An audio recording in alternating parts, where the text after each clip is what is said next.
Hey guys and what's up. तो क्या हाल चाल है आप सबके। आई होप कि जैसे भी हो बहुत सही हो।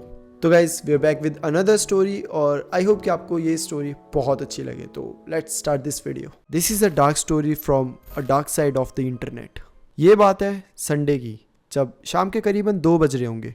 यूएस के एक शहर में एक रेस्टोरेंट था, ब्लू एक्सोटिका, जिसमें टूरिस्ट ग्रुप की बहुत आना जाना लगा रहता था। वहाँ पे अचानक से लोगों की चिल्लाने की आवाज़ आती है। होटल का वेटर जो कि एलेक्स था, एलेक्स वहाँ से कैसे कैसे करके भीड़ में से रास्ता निकालता है और जहाँ से वो आवाज़ें आ रही होती है वहाँ पर जाकर खड़ा हो जाता है। लोग वहाँ पे तब भी बहुत चिल्ला रहे होते हैं। एलेक्स उन सबको शांत करने की कोशिश कर रहा होता है कि एक आदमी आता है और उसे ऐसे फिंगर पॉइंट करके दिखाता है। जिस साइड वो फिंगर पॉइंट करता है वहाँ पर एक टेबल होता है जिसमें 2 चाइनीज़ डिश रखी होती है। एलेक्स उस टेबल के पास जाता है। एलेक्स जब उस डिश को देखता है तो उसमें खाना नहीं बल्कि कुछ और होता है। जो पहली होती है उसमें एक आदमी का कटा हुआ सर होता है और जो दूसरी डिश होती है उसमें किसी का तो कटा हुआ अंगूठा होता है प्लस थोड़ा रेड रेड निशान जो कि खून के लग रहे होते हैं वो होता है। नज़ारा देखकर एलेक्स अपने मुंह पे हाथ रखकर बाहर चला जाता है। थोड़ी देर में वहाँ पर पुलिस आ जाती है और इन्वेस्टिगेशन शुरू होती है उस रेस्टोरेंट या यूं कहो उस शहर की सबसे बड़ी डार्क वेब से इन्फ्लुएंस्ड हुए मर्डर की। इस इंसिडेंट को हुए 2 महीने गुजर चुके थे। पुलिस को अभी तक छोटे मोटे सुराग मिले थे बट कुछ भी बड़ा एविडेंस पुलिस के हाथ नहीं आया था। पुलिस रिपोर्ट्स के मुताबिक वो जो बॉडी पार्ट्स थे वो किसी इटालियन टूरिस्ट के थे। रेस्टोरेंट में जब उसकी बॉडी मिली थी उससे करीबन 10 दिन पहले उस आदमी की डेथ हो चुकी थी और जो वो बॉडी थी उसको किसी स्पेशल लिक्विड की हेल्प से प्रिजर्व किया गया था। ये सारी बातें पूरे शहर में ब्रेकिंग न्यूज़ बन गई थी। यूनिवर्सिटी में पढ़ने वाला क्रिस इस पूरे इवेंट को ट्रैक कर रहा था। Chris was a good kid. वो इंट्रोवर्ट टाइप का लड़का था, इसलिए उसके कुछ ज़्यादा फ्रेंड्स भी नहीं थे। उसने कंप्यूटर और इंटरनेट को ही अपना दोस्त बना लिया था।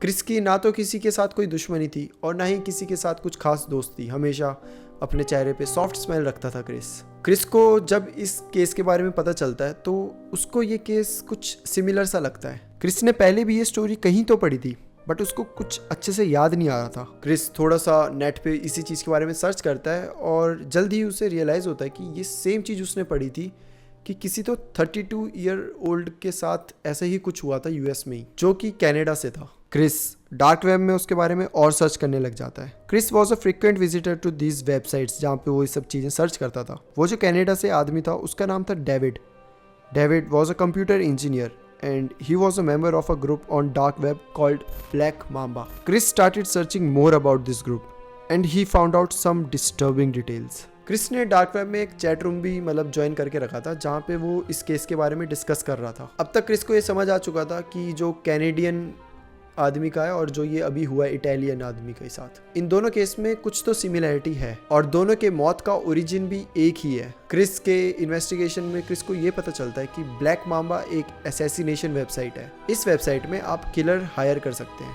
किलिंग का वेपन, मारने का तरीका, सब कुछ आप डिसाइड कर सकते हैं। जो पेमेंट करी जाती थी वो बिटकॉइन के थ्रू करी जाती थी और ये सारी चीज़ें बहुत एनोनिमसली की जाती थी। ना किलर को क्लाइंट के बारे में पता होता था और ना ही क्लाइंट को किलर के बारे में। ज़्यादा कुछ इन्फॉर्मेशन क्रिस को नहीं मिल पा रही थी और क्रिस को इस टाइप के चैलेंजेस कहीं ना कहीं एक्साइट करते थे, तो उसको बहुत मज़ा आ रहा था ये पूरे केस को सॉल्व करने पर। तो क्रिस ये जो वेबसाइट्स होती है इन्हें हैक करने की कोशिश करता है और 24 घंटे के कॉन्टीन्यूस एफर्ट के बाद क्रिस इस वेबसाइट को हैक कर देता है।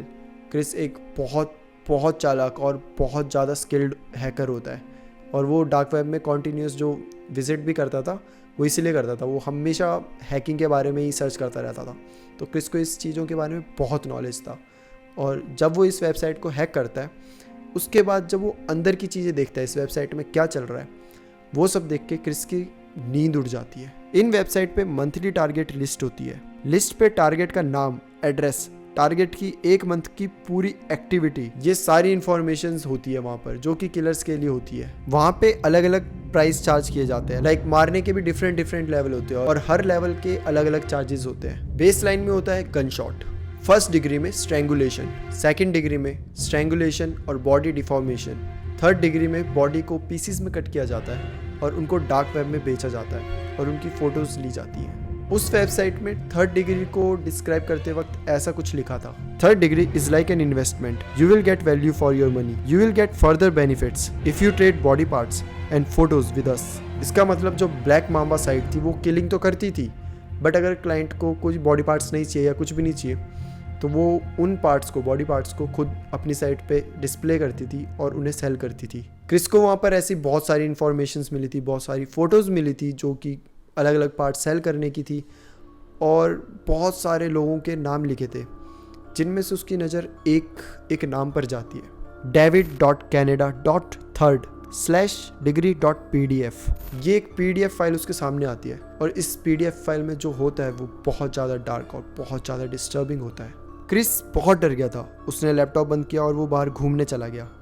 ही wanted to tell this to local authorities but he was afraid, क्योंकि अगर ब्लैक माम्बा के लोगों को ये पता चला कि किसी ने उनकी वेबसाइट हैक करी है और सारी इन्फॉर्मेशन पुलिस को लीक करी है तो क्रिस की लाइफ को बहुत ज़्यादा खतरा हो सकता था। Then he started investigating that tourist death. So Chris उस होटल को विजिट करता है जिसमें वो इटालियन मतलब इंसान की बॉडी पार्ट्स मिले थे। क्रिस एलेक्स से थोड़ी बहुत पूछताछ करता है और एलेक्स उसे बताता है कि जो विक्टिम था वो उसी होटल में स्टे कर रहा था काफ़ी दिनों से, और वो काफ़ी ज़्यादा बहुत ज़्यादा फ्रस्ट्रेटेड लगता था। तो कुछ दिन पहले की बात है, वो अपने लैपटॉप में काम कर रहा था और बहुत ज़्यादा ऐसे चिल्ला रहा था, फ्रस्ट्रेट हो रहा था। तो एलेक्स उसके पास जाके पूछता है कि sir are you all right और do you need any help और समथिंग। तो वो वेटर को ही सुनाने लग जाता है और अपने लैपटॉप को ऐसे ज़ोर से पटक कर वहाँ से चला जाता है। इतना सुनकर क्रिस भी अब वहाँ से चला जाता है और अपने घर वापस आ जाता है। अगले दिन क्रिस अपने कॉलेज के सारे लेक्चर्स बंक करता है और वो बस एक कोने में बैठकर सब कुछ इस केस के बारे में सर्च कर रहा है। क्रिस वापस उस वेबसाइट में जाता है ब्लैक माम्बा और वहाँ पे सैम के बारे में सर्च करने लगता है। मीनवाइल जो डेविड वाली PDF थी जो क्रिस को दिखी थी और जिसे देखते उसने बंद कर दिया था, अब क्रिस उस PDF को डाउनलोड कर देता है। पहले तो वो फाइल डाउनलोड बिल्कुल नहीं करना चाहता था, बट सैम की मौत के शायद थोड़े बहुत क्लू क्रिस को उस डेविड वाली फाइल से मिल जाए, यही सोचकर वो उस फाइल को डाउनलोड कर देता है। सैम के बारे में सर्च करते करते उसे कुछ चीज़ें थी जो सैम के बारे में पता चलती है। Sam was a cyber security expert by profession, और क्रिस को वहाँ पर सैम की भी PDF मिल जाती है। सैम की PDF को वो डाउनलोड कर ही रहा होता है कि क्रिस को ऐसा लगता है जैसे कोई तो है जो आसपास उसके उस पर नज़र रख रहा है। क्रिस लैपटॉप को साइड रखकर आसपास देखने लगता है, बट वहाँ कोई भी नहीं होता। क्रिस वापस आता है, अपने लैपटॉप को उठाता है और वो उस PDF को खोलता है, सैम की PDF को खोलता है। It was a bizarre view. Chris को सैम की एक वीडियो मिलती है। क्रिस उसको प्ले करता है तो देखता है कि सैम को लेटाया गया है किसी स्ट्रेचर पे और उसके मुंह पे कुछ तो ऐसे ब्लैक कलर का बैग सा डाला है कुछ तो, और सैम बस चिल्लाने की कोशिश कर रहा है, please stop it, I will not do it again, I want repeat this mistake please. Sam के हाथ और पैर इस टाइप से बांध दिए गए हैं स्ट्रेचर से, और तभी सैम बहुत चिल्लाने की कोशिश कर रहा है, बहुत रो रहा है, बट कोई उसकी कुछ नहीं सुन रहा, और उसी टाइम उसकी 3 उंगलियां कट कर दी जाती है। क्रिस ये देखते ही बहुत ज़्यादा डर जाता है, वो अपने लैपटॉप को फिर से बंद कर देता है और वो बस उसे समझ नहीं आ रहा है कि अब मैं क्या करूँ, ये करूँ वो करूँ, क्या करूँ आखिर। क्रिस को ये पता है कि अगर सैम की डेथ US में हुई है, यहीं पास वाले होटल में हुई है, इसका मतलब कि ब्लैक माम्बा के लोग यहाँ वहाँ हर जगह पर है और वो इतने ज़्यादा पावरफुल है कि पुलिस को उनके बारे में कुछ सुराग ही नहीं मिला। और क्रिस को बस बहुत ज़्यादा डर लग रहा है सब सोचकर कि जाने अनजाने में क्रिस ने इतने पावरफुल लोगों से गलत पंगा ले लिया है। क्रिस अब इतना ज़्यादा डर चुका था कि क्रिस सीधा भागता है और अपने घर चला जाता है। वो अपने फैमिली के साथ रहता था, बट उसकी फैमिली उसके नाना के यहाँ गई हुई थी, तो इस टाइम पर क्रिस अपने घर पर अकेला था। और क्रिस इतना ज़्यादा डर गया था कि उसने अपने घर के सारे डोर सब चीज़ें लॉक कर दी थी, ये सोचकर कि शायद अगर कोई उसका पीछा कर रहा हो तो बस एंटर ना कर पाए। क्रिस ने जो वेबसाइट हैक करी थी, जो ब्लैक माम्बा वेबसाइट थी, वो kind of world's deadliest website थी, और इस टाइम पर क्रिस के पास उस वेबसाइट की सारी इन्फॉर्मेशन, उसमें कौन कौन लोग काम कर रहे हैं, उस पर क्या सब चल रहा है, ये सब क्रिस के पास था, जिसकी वजह से क्रिस को अब और डर लग रहा था। क्योंकि ये जो हैकर्स होते हैं ना, ये ऐसी साइट्स में बहुत सारे होते हैं, तो किसने हैक किया, कहाँ से किया, ये चीज़ें पता लगाना इतना ज़्यादा मुश्किल भी नहीं था, और क्रिस को इस चीज़ के बारे में पता था, तो क्रिस को और भी ज़्यादा डर लग रहा था।